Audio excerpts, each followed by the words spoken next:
So some of you guys know that about 19 years ago, I had some very positive experience with Muslims. I went to the masjid and I took a lot of time to learn a lot about Islam. And even though I'm not around these people very much, I did understand a difference between good Muslims and people that talk about Islam.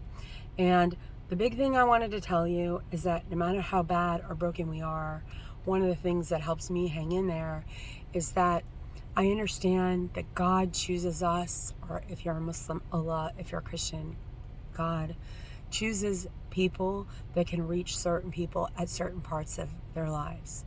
You can't witness to somebody who has drug addiction unless you've dealt with people that have drug addiction. You can't possibly understand what is going on with people who have alcoholism unless you've suffered from it yourself. So that's what I'm trying to tell you. You don't know what God, if you're a Christian, is getting you ready for, or Allah as a Muslim is getting you ready for, because we don't know what God's plan is for you in your life. Maybe some of the hard things that you're going through are to get you ready for the things that you need to do. And maybe you'll be able to do dawah to people who need it because you have the experience. Maybe homelessness will teach you the value of a home, or maybe brokenness will teach you how to have compassion towards other people that are broken. Because often people who have never been broken don't have compassion towards people that are broken. They don't have compassion towards other people because they never experienced it. And that's what I always tell people. Sometimes you're not capable of feeling compassion towards people. I'm sitting here trying to find this little purse that I have. Sometimes you're not capable of feeling compassion towards other people because you never yourself went through it. And I tell people that sometimes you're just maybe not ready to help other people because you yourself never went through it. There's a lot of things I wasn't aware of as time has gone by that I am aware of now. Now that my life isn't so topsy-turvy, but now I have other things that I've been through. I am more ready now than I was. What has happened is my grief is still very big. And people who haven't been through this can possibly go, well, pray more, do this, do that, blah, blah, blah. But unless you've been through it, trauma, physical abuse, separation, childhood trauma or something like that, you can't possibly give that kind of advice to other people. So that's the thing I will like to tell you, and the message I want to give you today. Be very careful about lecturing.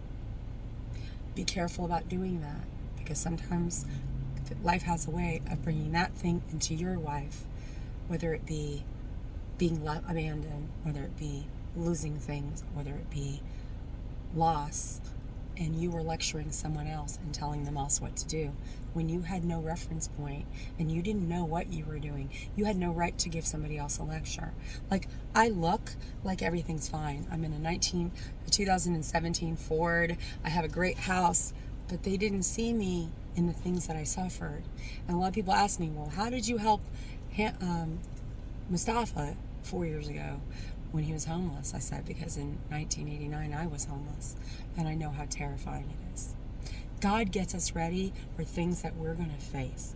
God said, Kathleen, I'm going to be hard on you because I know that you have things that you must do. There are things that you must be stronger than other people, and even if you don't come off right to other people, you're going to have the strength, which I do. And I have to remind myself of that every day, because there's things that I'm capable of doing and risks I'm capable of taking that even men aren't able to do, because God got me ready. Or if you're Muslim, you say Allah got me ready because He put a lot of adversity in my life. He gave me things that I didn't deserve. He gave me pain I didn't deserve, because He knew. He said, Kathleen, I'm going to take you and I'm going to, like iron, I'm going to make you hot, like my father used to say, and dip you in the water to forge a very strong person. And as weak as I think I am, there's so many parts of my life that are better because I suffered. And I never really understood that. And lately I've been understanding that. I had a long way to get ready, and there were a lot of things I had to do. And I actually talked to somebody that was a Trump supporter today, if you can believe it, explaining about my relationship with Muslims and foreigners. And I told her, I said, listen, when I needed somebody, when my house got hit by the hurricane, several years ago wasn't Americans. They didn't show up. They didn't say a single thing. They abandoned me. They ghosted me. But it was Moroccans and Algerians that came through.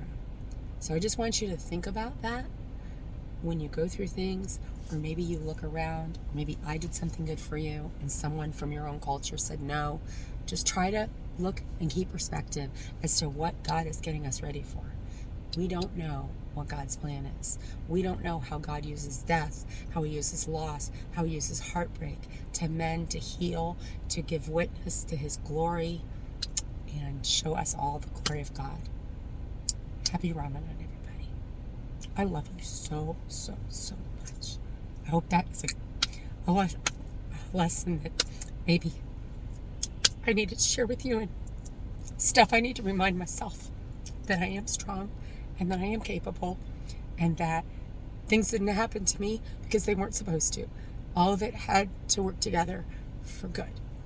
Love you.